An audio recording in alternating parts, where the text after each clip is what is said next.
Just imagine क्या होगा अगर तुम्हें 1000 साल पुराने खजाने का पता मिल जाए, लेकिन ये खजाना किसी ऐसी वैसी जगह पर नहीं बल्कि शहर में मौजूद सबसे खतरनाक जेल के नीचे दफन हो। अब मान लो कि आपको जुगाड़ करके जेल के अंदर पहुंच भी गए, लेकिन इतना सारा सोना लेकर यहाँ से बाहर निकलोगे कैसे? जानने के लिए वीडियो को एंड तक देखना।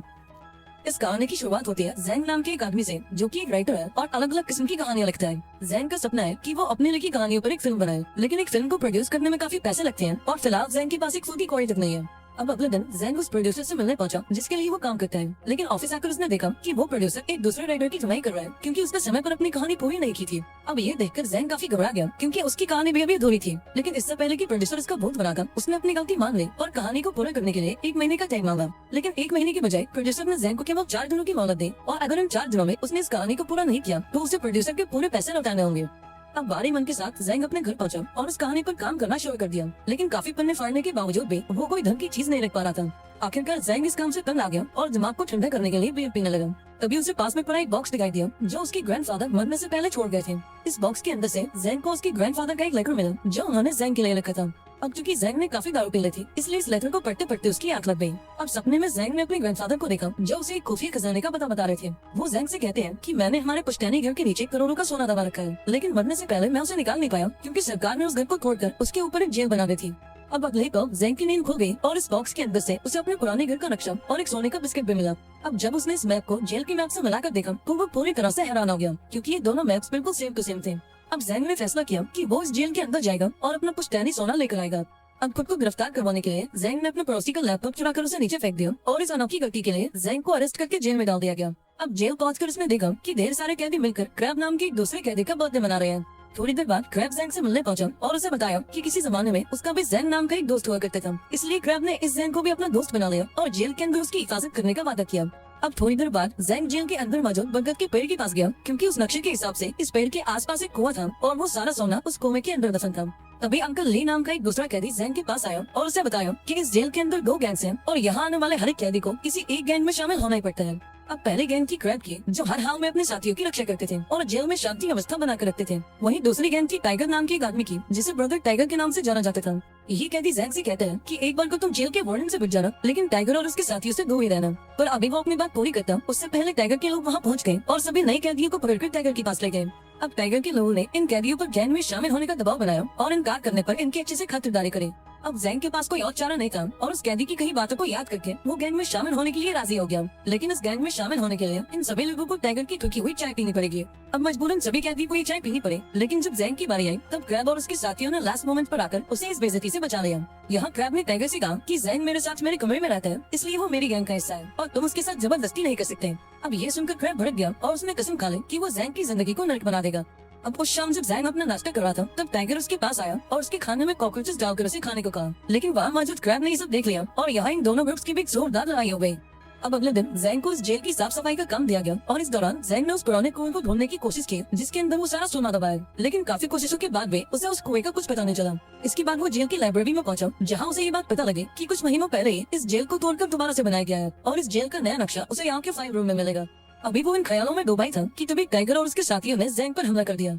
अब उस शाम क्रैब टाइगर के पास पहुंचा और उससे जैंग के बारे में पूछा क्योंकि ड्यूटी खत्म होने के बाद भी जैंग अब तक अपने कमरे में नहीं लौटा था। यहाँ टाइगर ने क्रैब से कहा कि मैं तुम्हें जैंग का पता बता दूंगा, लेकिन इसके बदले में तुम्हें मेरी ठुकी हुई चाय पीनी पड़ेगी। अब क्रैब के पास कोई और ऑप्शन नहीं था और अपने दोस्त की जान बचाने के लिए उसने टाइगर की ठुकी हुई चाय पी ली। अब क्रैब की अच्छी खासी बेइज्जती करने के बाद टाइगर उससे कहता है कि तुम्हारा प्यारा दोस्त जेल के कूड़ेदान में पड़ा है। ये सुनते ही क्रैब और उसके साथी फौरन कूड़ेदान की तरफ भागे जहाँ जैंग जिंदगी और मौत के बीच जूझ रहा था, पर समय रहते ये लोग वहाँ पहुँच गए और जैंग की जान बच गई। अब अपने दोस्त की ये हालत देखकर क्रैब को काफी दुख हुआ और उसने टाइगर को सबक सिखाने का फैसला किया। इधर जैंग भी इस मारपीट के लिए तैयार हो गया क्योंकि उसका प्लान था कि वो इस भगदड़ का फायदा उठाकर फाइल रूम में जाएगा और जेल के नए नक्शे को हासिल कर लेगा। अब थोड़ी देर बाद ये दोनों ग्रुप्स एक दूसरे के आमने सामने आ गए और इनके बीच जोरदार मुठभेड़ हो गई। इस भगदड़ का फायदा उठाकर जैंग ने गार्ड से उस फाइल रूम की चाबी चुरा ली और फौरन उस कमरे की तरफ भागा, लेकिन इससे पहले कि वो अंदर जा पाता टाइगर और उसके साथियों ने उसकी खूब पिटाई लगाई और इस मारपीट के दौरान जैंग ने उस चाबी को कहीं खो दिया। अब इस लड़ाई के चलते टाइगर और क्रैब समेत जैंग को भी गिरफ्तार कर लिया गया और इन्हें अंधेरी जेल में डाल दिया गया। यहाँ जैंग काफी उदास था क्योंकि वो इस कार कोठरी में बैठे बैठे सोना नहीं ढूंढ सकता था। अब गुस्से में आकर उसने क्रैब से कहा कि तुम्हें मेरी हिफाजत करने की कोई जरूरत नहीं है, क्योंकि जब से तुम मेरी जिंदगी में आए हो मेरी जिंदगी आसान होने की बजाय और मुश्किल होती जा रही है, इसलिए मैं तुमसे रिक्वेस्ट करता हूँ कि तुम मुझे मेरे हाथ पे छोड़ दो और मुझे इन फालतू के झगड़ों से दूर रखो। अब इन बातों को सुनकर क्रैब को काफी बुरा लगा क्योंकि वो तो सिर्फ जैंग की हिफाजत करना चाहता था। थोड़ी देर बाद उसने जैंग से माफी मांगी और उसे बताया कि उसकी जिंदगी में दोस्तों से बढ़कर और कुछ नहीं है। इसलिए जब उसने जैंग की ये हालत देखी तो वो खुद को रोक नहीं पाया और टाइगर से पंगा ले लिया। इसके बाद उसने जैंग को अपनी कहानी सुनाई और उसे बताया कि आज से कई साल पहले उसका जैंग नाम का एक और दोस्त था जिसने उसे गुंडों से बचाने के लिए खुद की जान कुर्बान कर दी और उस दिन क्रैब ने कसम खाई कि वो मरते दम तक अपने दोस्तों की रक्षा करेगा। अब ये सब सुनकर जैंग को एहसास हुआ कि गुस्से में आकर उसने क्रैब को कितना कुछ कह दिया। इसके बाद उसने क्रैब से माफी मांगी और उसे बताया कि वो इस जेल में क्यों आया है। उसने क्रैब को बता दिया कि वो जेल में अपने पूर्वजों का सोना लेने आया है। इस पर क्रैब ने उससे कहा कि मैं वो सोना ढूंढने में तुम्हारी मदद करूंगा, लेकिन इसके बदले में मुझे कुछ नहीं चाहिए क्योंकि वो सोना तुम्हारे पूर्वजों का है और उस पर पूरी तरह से तुम्हारा हक है। अब इन दोनों ने मिलकर एक प्लान बनाया जहाँ सबसे पहले इन्हें 5 रूम से वो नक्शा चुराना होगा। प्लान के मुताबिक ये दोनों जेल के लॉन्ड्री रूम में गए और वहाँ मौजूद गार्ड की गर्दन पर ब्लीचिंग पाउडर छिड़क दिया। इस पाउडर के चलते गार्ड की गर्दन पर एलर्जी हो गई और उसे फटाफट जेल की इमरजेंसी रूम में लाया गया। इधर मौका मिलते ही जैंग ने इस गार्ड की यूनिफॉर्म चुरा ली और क्रैब को लेकर उस 5 रूम में पहुंचा। अब काफी ढूंढने के बाद इन दोनों को वो नक्शा मिल गया जिसके हिसाब से वो पुराना कुआं उस लॉन्ड्री रूम के ठीक नीचे मौजूद है। अब इस नक्शे के इस्तेमाल से ये दोनों फौरन उस कुएं तक पहुंचे जहाँ इन दोनों को एक बड़ी सी दीवार नजर आई। जैंग को पूरा यकीन था कि उसका वो पुश्तैनी सोना इस दीवार के पीछे मौजूद है। इसके बाद इन दोनों ने एक एक हथौड़े उठाए और इस बड़ी सी दीवार को मार मार कर इसे तोड़ डाला। अब दीवार के टूटते ही जैंग फौरन अंदर आया और उस सोने की तलाश में लग गया। वहीं दूसरी तरफ क्रैब ऊपर जाकर पैरा देने लगा ताकि अगर उसे कोई खतरा महसूस हो तो वो जैंग को इसकी खबर दे दे। अब देखते ही देखते कई घंटे गुजर गए लेकिन अब तक उस सोने का कोई अता पता नहीं था। अंत में जैंग ने हार मान ली और यहाँ से वापस लौटने लगा क्योंकि उसे लग रहा था कि किसी ने उनसे पहले ही वो सोना निकाल लिया है। लेकिन वापस जाने से पहले क्रैब ने दीवार में लगी इस लकड़ी के टुकड़े को निकाल लिया और ऐसा करते ही इनके पीछे एक अलमारी खुल गई जिसके अंदर सोने के सब बिस्किट मौजूद थे। अब इतना सारा सोना देखकर जैंग की तो मानो होश ही उड़ गए। यहाँ उसने सोने का एक हिस्सा क्रैब को देने की कोशिश की लेकिन क्रैब ने ये कहकर इनकार कर दिया कि ये सोना तुम्हारे पूर्वजों का है और इस पर सिर्फ तुम्हारा हक है। इसके बाद ये दोनों सारा सोना लेकर ऊपर पहुंचे और इसे जेल से बाहर निकालने की कोई तरकीब लगाने लगे। अब थोड़ी प्लानिंग के बाद इन दोनों ने ये फैसला किया कि वो ये सारा सोना कपड़े उठाने वाले मशीन में छुपाकर इस जेल से बाहर निकालेंगे। ये मशीन इस महीने की 22 तारीख को इस जेल से बाहर जाएंगे और जैंग भी 22 तारीख को इस जेल से छूट जाएगा। लेकिन 22 तारीख को आने में अब भी काफी समय था और तब तक इन्हें ये सोना बाकी लोगों से छुपा कर रखना था। इसलिए जैंग ने अपना दिमाग लगाया और ये सारा सोना तेजाब की बाल्टी में डाल दिया क्योंकि तेजाब कितना भी खतरनाक क्यों न हो पर वो सोने का कुछ नहीं बिगाड़ सकता।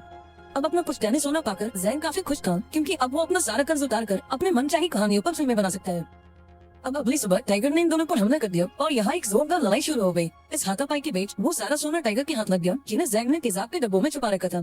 अब इनकी लड़ाई को सुनकर जेल के गार्ड्स भी उस कमरे तक पहुंचे पर इससे पहले कि ये तीनों पकड़े जाते इन्होंने वो सारा सोना दोबारा से छुपा दिया। अब गार्ड्स की पूछने पर टाइगर ने बताया कि काम करते वक्त जैंग का पैर फिसल गया था और वो तो जैंग की मदद कर रहा था। अब पकड़े जाने के डर से जैंग ने भी इस बात में हामी भर दी और ये देखकर क्रैब को काफी बुरा लगा और वो समझ गया कि जैंग के लिए सोने से बढ़कर और कुछ नहीं है। क्रैब को इस बात का इतना बुरा लगा कि उसने मन ही मन जैंग से दोस्ती तोड़ दी। अब उस शाम क्रैब को खबर मिली कि उसकी बेटी काफी बीमार है और उसे आईसीयू में एडमिट किया गया है। ये जानकर वो जैंग के पास पहुंचा और उसके प्लान में शामिल होने की बात कही। असल में क्रैब को खजाने में कोई हिस्सा नहीं चाहिए था बल्कि वो तो सिर्फ इस जेल से निकलकर अपनी बेटी से मिलना चाहता था। अब पहले तो टाइगर ने क्रैब के साथ काम करने से मना कर दिया लेकिन फिर जैंग ने उसे मना लिया और ये तीनों यहाँ से भागने की प्लानिंग करने लगे। इन्होंने फैसला किया कि आज से 3 हफ्ते बाद जब जेल की एनिवर्सरी पार्टी होगी तो ये सभी सुरंग से होते हुए समंदर में कूदकर भाग निकलेंगे। लेकिन प्रॉब्लम ये थी कि उस पार्टी में अब भी 3 हफ्ते बचे थे और जैंग अगले हफ्ते जेल से छूटने वाला था। अब अपनी सजा को बढ़वाने के लिए उसने टाइगर और क्रैब के साथ मिलकर एक लड़ाई की और देखते ही देखते जेल के अंदर हंगामा हो गया। अब प्लान के मुताबिक गार्ड्स ने ये लड़ाई रोक दी और इन तीनों को सेल के अंदर डाल दिया। ऐसे ही दिन गुजरते गए और बहुत जल्द जेल की एनिवर्सरी पार्टी का दिन आ गया। अब डेकोरेशन के दौरान टाइगर, क्रैब और जैंग ने सभी बलून्स के अंदर प्रोपेन गैस भर दी ताकि वो धमाका करके गार्ड्स का ध्यान बचा सके और भगदड़ का फायदा उठाकर सुरंग तक पहुंच सके। अब उस शाम जब वार्डन अपनी स्पीच दे रहा था तब क्रैब ने इन बलून्स में धमाका कर दिया जिससे जेल के कंपाउंड में हलचल मच गई। अब इस मौके का फायदा उठाकर ये तीनों सुरंग के अंदर घुस गए और धीरे धीरे आगे बढ़ने लगे। लेकिन इस दौरान एक मेटल के टुकड़े ने जैंग के पैर को जख्मी कर दिया और उसके पैर से काफी खून बहने लगा। अब ये देखकर क्रैब ने उस चोट को एक प्लास्टिक से बांध दिया और ये सभी बिना रुके आगे बढ़ते रहे। आखिरकार इन तीनों की मेहनत रंग लाई और ये सभी सुरंग के आखिरी छोर तक पहुँच गए। यहाँ इन सभी को एक बड़ी सी दीवार नजर आई जिसके दूसरी ओर एक विशाल समंदर था। इधर गार्ड्स को भी इस बात की भनक लग गई कि 3 कैदी जेल से कहीं गायब हैं और ये खबर मिलते ही उन्होंने इन तीनों को ढूंढना शुरू कर दिया। वहीं दूसरी तरफ इन तीनों ने अपने बनाए बॉम्ब से उस बड़े से गेट को उड़ा दिया जिसके दूसरी ओर समंदर था। इस सुरंग के ठीक नीचे एक नाव पहले से इनका इंतजार कर रही थी और इन्हें रस्सी के सहारे नीचे उतरना था। लेकिन एक बार फिर से टाइगर ने अपनी औकात दिखा दी और अपनी शर्ट के अंदर से एक चाकू निकाल लिया। दरअसल वो इन दोनों को मारकर इनके हिस्से का सोना भी हथियाना चाहता था। यहाँ उसने क्रैब पर हमला कर दिया लेकिन लास्ट मोमेंट पर जैंग बीच में आ गया और यहाँ इन तीनों के बीच जोरदार लड़ाई हो गई। यहाँ टाइगर क्रैब पर भारी पड़ रहा था और वो किसी भी पल से मार सकता था। ये देखकर जैंग ने कहा कि तुम ये सारा सोना ले जाओ लेकिन क्रैक की जान बख्श दो। पर टाइगर को इन बातों से कोई फर्क नहीं पड़ा और उसने क्रैब को ले जाकर समंदर में धकेल दिया। लेकिन खुशकिस्मती से क्रैब ने एक रस्सी को पकड़ लिया जिसका दूसरा सड़ा जैंग के हाथों में था।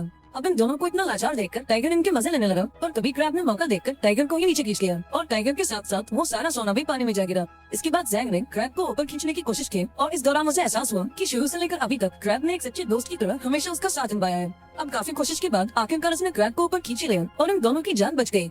अब थोड़ी देर बाद जब गार्ड्स उन्हें ढूंढते हुए सुरंग तक पहुंचे तब इन्होंने सरेंडर कर दिया और खुद को गार्ड्स के हवाले कर दिया।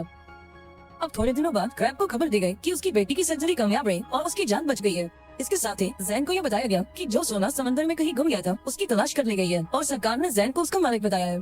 आखिरकार जैन की मेहनत रंग लाई और उसे उसका पुश्तैनी सोना मिल गया और फाइनली वो अपना सारा कर्ज उतार कर अपनी मनचाही कहानियों पर फिल्में बना पाएगा। आई होप आपको ये कहानी पसंद आई होगी। अगर वीडियो अच्छी लगी हो तो इसे लाइक कर देना और चैनल को भी सब्सक्राइब कर देना। मिलते हैं अगली वीडियो में, पर तब तक के लिए be safe and keep chilling.